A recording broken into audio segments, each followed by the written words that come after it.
প্রথম দেখায় মনে হবে যেন কোনো বড় মিষ্টি দোকান থেকে দামি মিষ্টি কিনে আনা হয়েছে। শুধুমাত্র গোবিন্দভোগ চাল আর দুধ থাকলেই কিন্তু এত সুন্দর ক্ষীর বলে পিঠেগুলো বানিয়ে নিতে পারবেন। এক পাশে ক্ষীরের স্বাদ পাবেন আর এক পাশে কিন্তু গোবিন্দভোগ চালের স্বাদ পাবেন। অসম্ভব সুন্দর এই পিঠেগুলো। কতটা সুন্দর হয়েছে আপনাদেরকে একটু ভেঙে দেখাই। এই যে দেখুন।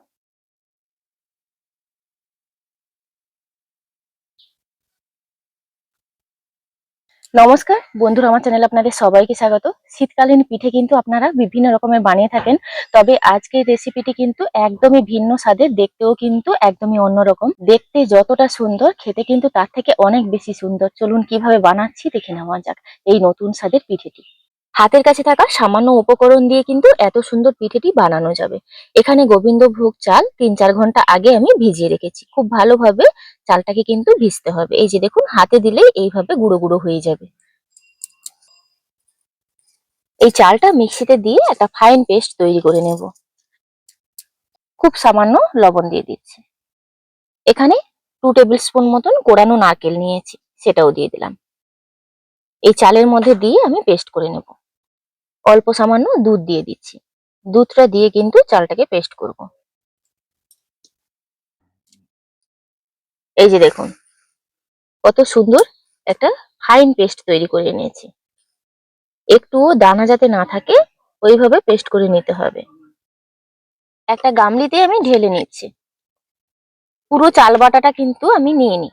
এখানে 2 চামচ মতন চালের বাটা আমি রেখেছি। এটা এক সাইড করে রেখে দেবো। এখানে হাফ টি স্পুন দিয়ে দিচ্ছি বেকিং পাউডার। বেকিং পাউডারটা খুব ভালোভাবে মিশিয়ে নেব। কড়াইতে আমি আগে থেকে জল বসিয়ে দিয়েছি আর এরকম একটা আপ্পাম মেকার বসিয়ে দেব।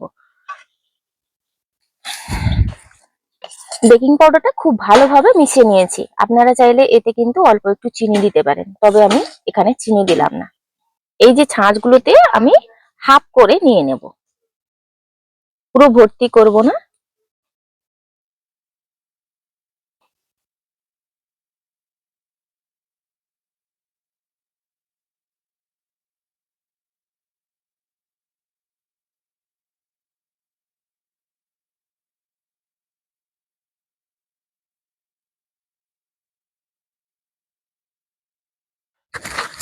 এটাকে এবার আমি ভাপিয়ে নেব।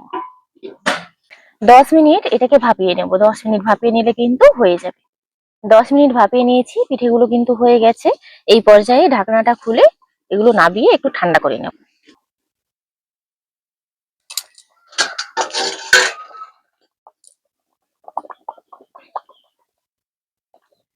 বাকি যে 2 চামচ মতন আমি চালের আটা রেখেছিলাম সেটাও গামলিতে নিয়ে নিচ্ছি। 1 বাটি নিয়েছি দুধ।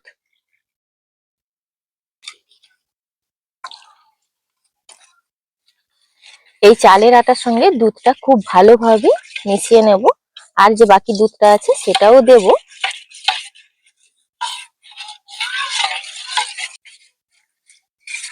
বাকি দুধটাও দিয়ে দিলাম। এবার আমি কড়াইতে দিয়ে দিচ্ছি সরাসরি।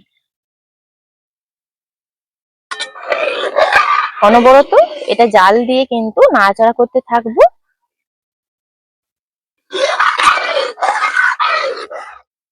এই যে দেখুন, জাল দিতে দিতে এটা কিন্তু এক পর্যায়ে এরকম ঘন হয়ে যাবে। আর অনবরত এইভাবে নাড়াচাড়া করে নিচ্ছি।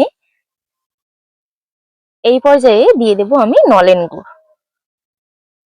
এটা কিন্তু অতি অবশ্যই নলেন গুড় দিয়েই করতে হবে।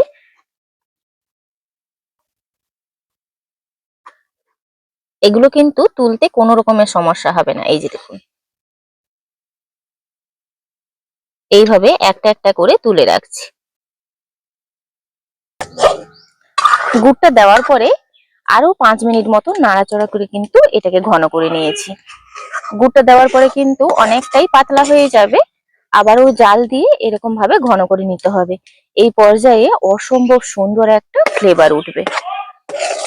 আর যেহেতু আমি গোবিন্দভোগ চাল দিয়ে করেছি, গোবিন্দভোগ চাল আর গুড়ের মিশ্রণে অসম্ভব সুন্দর একটা ফ্লেভার উঠছে। এই পর্যায়ে এটা নাবিয়ে নেব। পিঠেগুলো আমি বের করে নিয়েছি। এর মধ্যে আমি আবার এগুলো অল্প অল্প করে দিয়ে দিচ্ছি।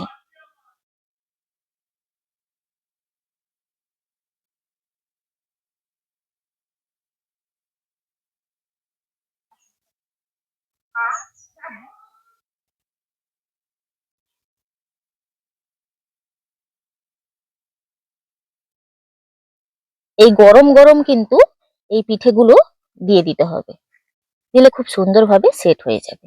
এই যে এইভাবে ঘুরিয়ে দিলে ভেতরে সেট হয়ে যাবে।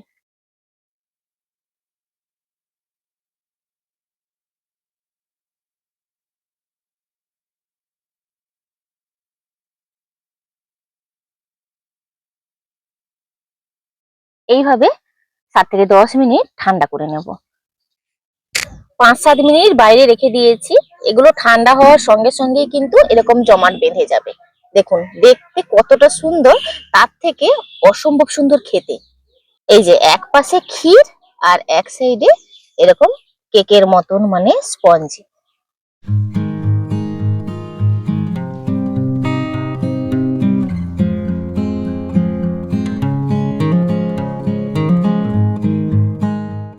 প্রথম দেখায় মনে হবে যেন কোনো বড় মিষ্টি দোকান থেকে দামি মিষ্টি কিনে আনা হয়েছে। শুধুমাত্র গোবিন্দভোগ চাল আর দুধ থাকলেই কিন্তু এত সুন্দর ক্ষীর বলে পিঠেগুলো বানিয়ে নিতে পারবেন। এক পাশে ক্ষীরের স্বাদ পাবেন আর এক পাশে কিন্তু গোবিন্দভোগ চালের স্বাদ পাবেন। অসম্ভব সুন্দর এই পিঠেগুলো। কতটা সুন্দর হয়েছে আপনাদেরকে একটু ভেঙে দেখাই। এই যে দেখুন।